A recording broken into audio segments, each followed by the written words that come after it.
Well, some of you in our audience no doubt consider my next guest to be something of a god.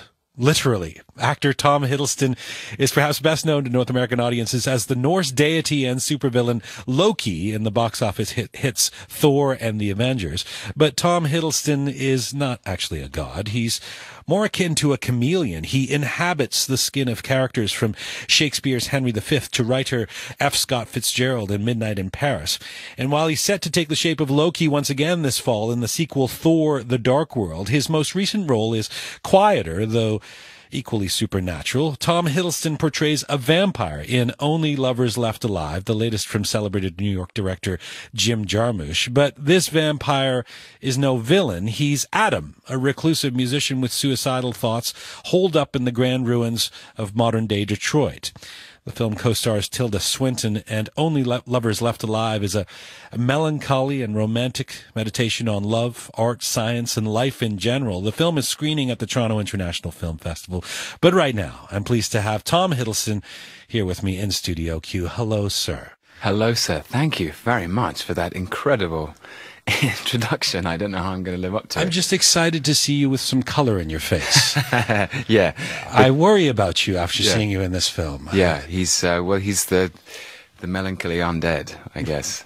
I was quite moved by this film, and I'm a Jarmusch fan, but vampires are everywhere in our culture these days. The ones in Only Lovers Left Alive are different. How would you describe these ones? Well, the best way to describe it is when I met Jim Jarmusch in November 2011, and we met and had a cup of tea on a blustery afternoon in New York, and I just finished shooting The Avengers. I was just about to start the Hollow Crown, which is these filmed adaptations of Shakespeare's Henry IV Part 1 and Part 2 and Henry V, and I was in town to do some promo work for Warhorse, so there was a sort of swirl of superheroes and soldiers and Shakespeare, and he sat me down, and I hadn't read a script. I had heard he wanted to meet me, and he said, "Okay, so I want to make a love story, and it's about a couple who are deeply sensitive and refined and sophisticated and poetic and delicate and endangered, and he's very dark, and she is sort of lighter. That they are the sun and the moon. They're yin and yang. Oh, by the way, they're vampires." So it was. But the film isn't really about the supernatural. It's about very human ideals and problems. Why do you think he wanted vampires as the vehicle? I think Jim truly wanted to make a film about love and art and music and literature, and the framework of being vampires is it gives him immortality to play with. It gives him the question, how would you spend your time if you were immortal? Right. And if you'd lived through the generations of that culture. Exactly. And how would that change your acceptance of your lover? How would it change your commitment? But also, you know, the vampire has always been an emblem of passion, of romance, of kind of people living on the fringes. Tilda Swinton said something amazing recently. She said she thinks Jim Jarmusch has been making vampire movies all his life. It's just they haven't had fangs and drank blood. As a sidebar, Tom, I mean, Jim, I say I'm a fan of Jarmusch. He's something of an enigma himself, right? I mean, he's a director who seems so connected to music and what's interesting culturally, yet ultimately he seems a little elusive and poetic. What is it like to work with him? I have this sense of him as a taskmaster, as somebody who really knows what he wants. Is it that, or does he let you play with your own ideas of the character? It's both those things. He has an incredible rigor to him, which just stems from his personal taste. But as a musician whose best friends are musicians, he knows that you know, that sometimes you have to jam, and that the best riffs come out of the magic of the moment, and you can't plan it too much. So I found him incredibly open to. You know, he had a screenplay which he was happy with, and then the first thing he said to me was, "I need your help. I need your input. I need Tilda's input. I need the input of Mia Wasikowska and Anton Yelchin and John Hurt." You know. So there's a sort of mixture of this very auteur precision in his cinematic vision, and a musician's kind of freedom, I think. Do you play? Are you a musician? Yeah, I play a little bit in the film, but not nearly as well as Adam. Did you learn to what? Yeah, but you pull it off. I mean, I believed you as a guitarist. Did you learn to play guitar for the film? I have played guitar before. I mean, when I noodle around, I tend to it tends to be more folksy, and right. you know, I play bits of Dylan and the Beatles and the Chili Peppers and Mumford. You know, I'm noodling around with things I hear, but Adam is someone who's been rubbing shoulders with the greatest stringed musicians in human history. He gave an adagio to Schubert. He knows like Bach, and I always like to think that Adam taught Jimi Hendrix how to play. But at this point in his life, Adam he's played with form so much that actually he's trying to distill his music into very simple kind of drone electronic. Yes. So that actually he's become interested in music at a scientific molecular level. He wants to kind of study how the sound waves. The character, though, is, I mean, he's, just to kind of pinpoint him for the audience who hasn't seen the film yet, he's a reclusive musician. He's compelled to create, but reluctant to let the world hear it. He's basically a tortured artist, and harkens to, he's got this Bowie, we talked about Bowie before we hit the air here, as I do often on the show, but he's got this sort of Bowie-like character about him, 70s Bowie, that would be. Did you model him after anyone in particular? Were you thinking of someone when you were inhabiting this character of Adam? Well, Jim and I talked about Syd Barrett a lot, right. Especially for the physicality of him, but also he had so many things. There was, Syd and Mick Jagger, especially early Jagger in Nick Roig's film Performance, where he lives in a dilapidated house in West London, kind of the bohemian lifestyle, and also Bowie, but there's a lot of Hamlet in there. John Hurt, who plays Christopher Marlowe, who in Jarmusch's world is still living as a vampire in Tangier, says about Adam, "I wish I'd known him before I wrote Hamlet. He would have made the perfect case study imaginable." So there's this Hamletian sadness and doubt in him, I think. And then after sort of feeding that into my own process in building the character, so much of Hamlet seemed to make sense for Adam. So many of those lines in the play. He's basically a shut-in. He's an outsider. Yeah. He's certainly a. He's romantic. And he's romantic, but he's an introvert, and he's almost on screen for the entire film. How do you tell me about the challenge of playing an introvert of that level in a compelling, extroverted way, if you will? Sure. I guess the great thing is to be truthful. It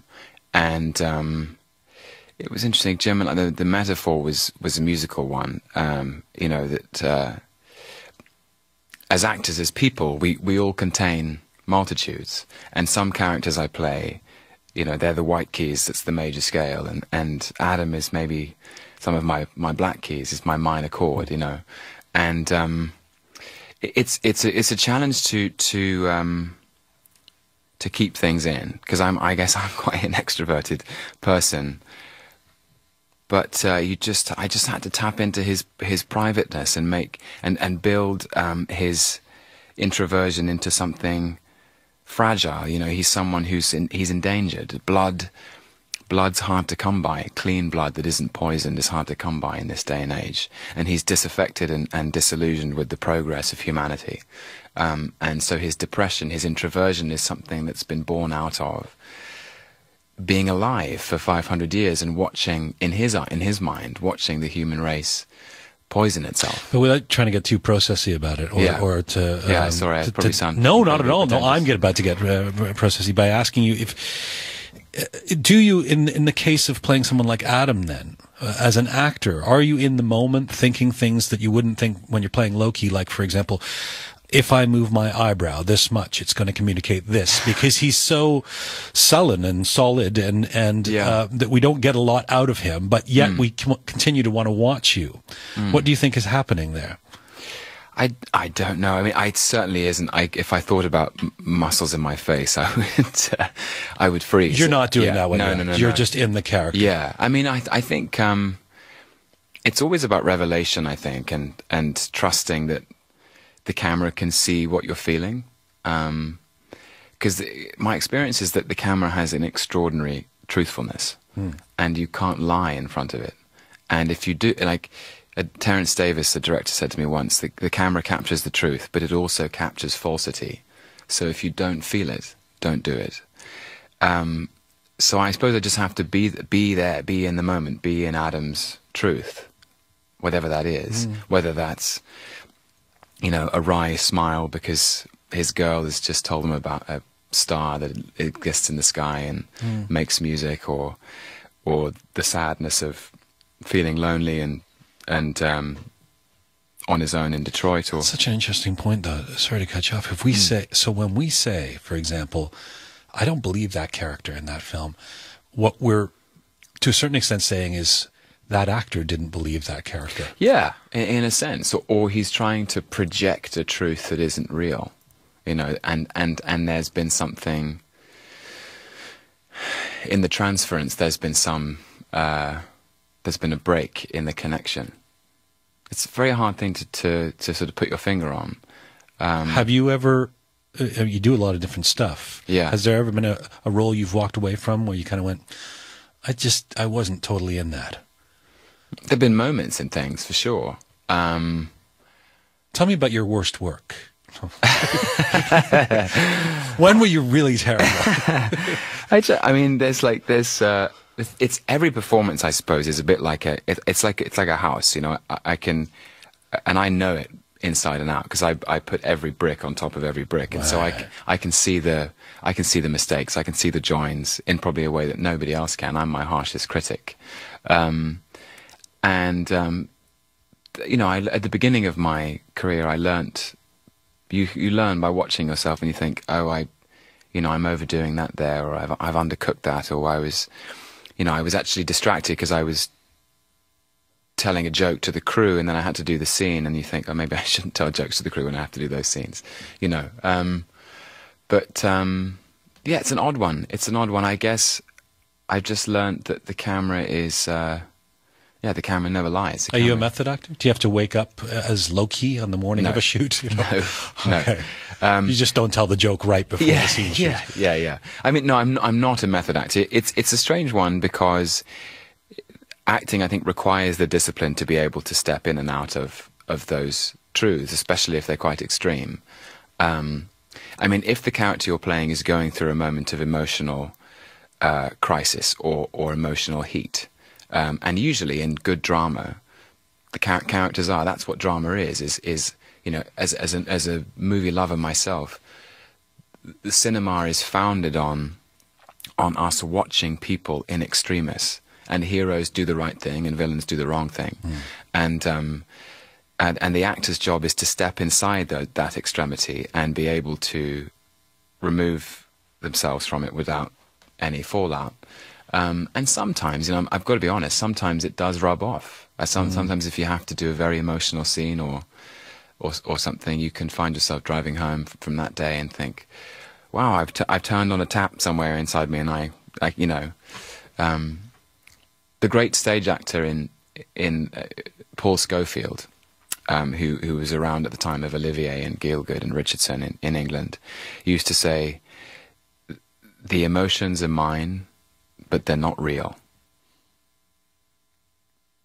If that makes sense. Yeah, I love that. And I've heard that said before, and it does make sense. Yeah.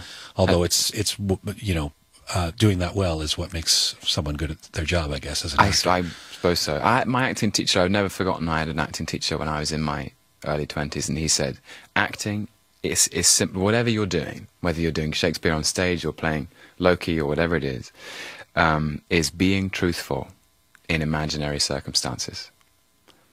What about when you're working with someone very closely as another actor? This is a very intimate film, and you and Tilda Swinton are on screen together a lot, and on screen for most of the film, in fact. Yeah. Tell me about what that relationship was like while you were shooting. It was so fun.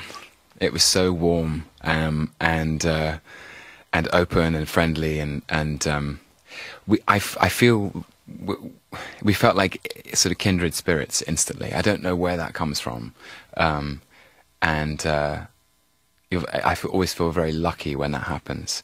When you meet someone and you feel that you know them, and that they know you, and there's immediate trust there. I don't know what. I honestly I couldn't tell you how or why. Do you learn from her? Do you think she's a great actor? I do. Yeah. And what did you learn from watching her? She's very in the moment, and everything she does is an expression of who she is. It comes from a very honest place, her work. And she's never, she said to me once before we started, she said, I never wanted to be an actress, really. I wanted to be an artist, but I've tried my whole life not to be an actress, and that, except she's an incredibly precise one, and that informs how she is on set, because she has no vanity at all. She's very, very unself-conscious and very free, and so Eve is so full of Tilda's warmth and her curiosity and her spirit and her joy, and that was wonderful. You said earlier that Jim Jarmusch wanted to make a film about art, music, culture, history, and love. And love. Yeah. And as vampires, Adam and Eve, the characters in this film that you and Tilda's play, have made the most of their immortality by consuming the richness of human culture over the centuries. But Adam's depression seems to come from his dismay with the present direction of human culture. Is that fair to say? Yeah. Yes. How do you think our appreciation for the miracles of art and science has changed through time? In other words, do you see Adam's point? In the time, I did. I mean, the thing is, he's of that. He's in that moment. He's probably seeing things. The glass is half empty for him, and I think he looks around at the world and sees a world at war. He talks about how all his heroes were, Pythagoras was ridiculed, Newton was pushed into secrecy and alchemy, Tesla's possibilities were ignored, people are still bitching about Darwin, and there's one line where he justifies the purchase of a wooden bullet, which would be, if to kill vampires you stick a wooden stake through their heart, and he gets a wooden bullet made, and Eve, Tilda's character, finds the gun under the bed and confronts him and says, why?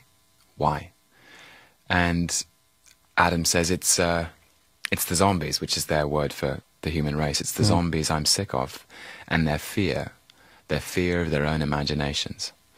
And I think Adam's just sort of he yearns for a time when people took more care over the beauty of the world. But do you think? Well, that's what I was going to. Do you think Jim or this film or even you are part of what you're saying is that we don't have an appreciation for art the way we would have a century ago or 3 centuries ago? I don't even know if it's art. I think it's. I mean, I'm a glass half full person. I think we live in a great age. We live in an age where you're delusional. We're so incredibly connected in so many ways, and we really have a handle on a great portion of the world has a handle on disease, and we're all healthy, but I think there is a part of Adam, I suppose, and a part of me that you worry that we're missing things because everything is so disposable and accelerated. Yeah, and accelerated, and nothing, and therefore there's no appreciation of the finer things, of something as beautiful as a guitar, like one guitar, or Adam's fascination with the beauty of science and maths. And in my day, we would listen to the entire Duran Duran album from beginning to That's end. it. That's it. That's what Now the kids will just... That's what he's saying. So Mia's character arrives to Eve's sister, Tilda's sister, and she says, "I love your new music, Adam. Can I get a download?" And that's an insult to him, because it's like picking something off the shelf and then discarding it, and then so that's someone's work. That's someone's put love and attention into that piece of music, and you're like, "Can I just download it and chuck it away?" I'm speaking with Tom Hiddleston, one of the stars of the new film "Only Lovers Left Alive" by Jim Jarmusch. I've just got a couple more questions for you, Tom. The other thing about your character Adam is there's a tension around his relationship with his own fame. He's not comfortable with it. At one point in the film, Adam, towards the end, sees a singer performing and remarks that she's too good for fame. It's interesting. Too good for fame. Yeah. You've had some exposure to fame yourself in recent years. Do you think fame has a way of corrupting artistic expression? That is a huge question. I think one has to be careful with it, because it can probably pollute the well in some ways. Is if you listen to the good stuff too much, well, you lose your sense of. It stops you searching, I guess. I mean, I don't know. I really like I can't be objective about my levels of fame, but I think on one level it can give you confidence to keep going, because it's nice to know that people appreciate what you're giving out there. I've certainly had that when I first started making films. The fact that people enjoyed them and responded to them was a huge boost. Yeah, you think, okay, I'm sort of going in the right direction. But I caution against it colouring my perception of myself and what I have left to give. Have you ever felt it doing so? Have I ever? No. I mean, I think there's a huge difference between. There's two types of fame in my mind. There is the very honest and ancient engagement of an artist and an audience, and I couldn't call myself an actor if there was no audience to come and watch me. And I admire and respect that very sacred relationship between any artist and the people. If you've painted a painting, or you've written a piece of music or a book, or you've come up with a performance, and you say, "Here, I have something to show you, and I would love for you to come and see it, because it's about us, it's about humanity, it's about life." And then there's another type of thing which is sort of which is empty and dangerous, which is sort of which is just fame. It's not grounded in anything. That's what I think about it.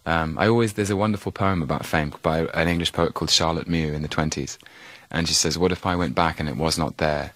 Back to the old known things that are the new, the folded glory of the gorse, the sweet briar air, to the larks that cannot praise us, knowing nothing of what we do, and the divine, wise trees that do not care." And I find that very comforting. Do you have besides that poem? This year is going to be another year of growth for you, I would imagine, in terms of your rising star, with this film, with another Thor film where you're back as Loki. Do you have a way of making sure that Tom Hiddleston keeps it real? My family are very good at that. I don't know. I feel like I feel lucky that I sort of know myself, and. I'm so grateful for people's appreciation and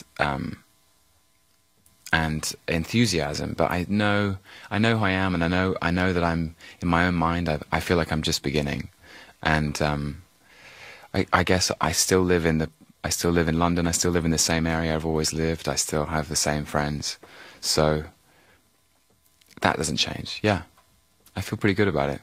I'll let you know. Or maybe you can let me know when it starts to get out of hand. I most certainly will. Tom Hiddleston caught in strip club with face in cocaine. Before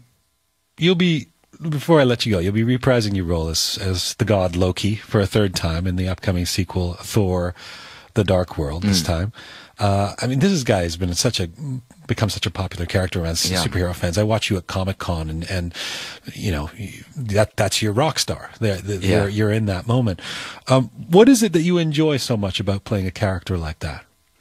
I think, you know, I never dreamed I would be allowed to play a character like that. You know, I've had a very pleasant, gentle English life, and I have blonde, curly hair, and I'm stepping into these boots of the Norse god of mischief, who is one of the great supervillains in the Marvel universe. He's a photo negative of who I am. He is, you know, he's a character on such a big scale. I grew up watching superhero films, and I always loved the bad guys.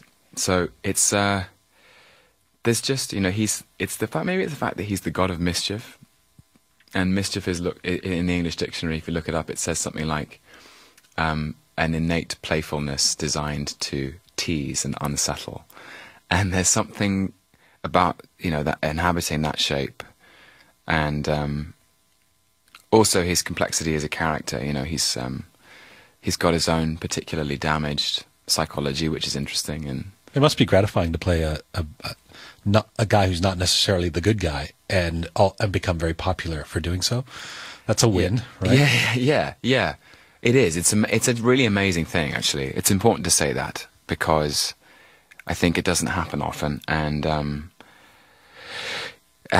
what's happened with Loki has surpassed my wildest dreams and expectations when I started to play him. You know, I knew when I was cast that I had an amazing opportunity, because you know, it's a big character in a big film, or a set of big films, and the sky's the limit. And it was really just up to me how much I put into it, how much I committed to it, how much I worked on it. And I really did work on it, and I still do. You know, I work on the character, I work on his dimension, and I try to bring new things to him every time, and keep him interesting, and keep him, I suppose it sounds crazy to say it, but keep him human. You know, keep his motivations real and human and relatable, so that, because I think that's what grounds these big comic book movies and makes them interesting. Is you know, the visual effects are beautiful and the action sequences are spectacular. But what keeps me there when I'm watching other people do it is when the actors are infusing their characterizations with real emotion, and you can see some kind of relatable human instinct that's underneath it. And with Loki, it's a relationship with his brother. It's a very damaged relationship with his adopted father, his mother, all of that stuff. It's family dynamics writ large in this grand space epic. It's pretty cool. Tom, it's a great pleasure to get to talk to you, and your eloquent and thoughtful responses. I thank you for this. And I look forward to you coming back and talking about how you've lost yourself in stardom. I hope not. The fall of... the fall from grace. Yeah. Thanks a lot for this, and congrats on the Jarmusch film. Fantastic. Thanks very much. This is actor Tom Hiddleston. Only Lovers Left Alive is scheduled to hit North American theaters sometime next year. This is the Jim Jarmusch film that he stars in with Tilda Swinton and others. Before that, you can catch Tom once again reprising the role of Loki in Thor: The Dark World. That's opening November 8th. Tom Hiddleston has been with me here live in Studio Q. I have an army.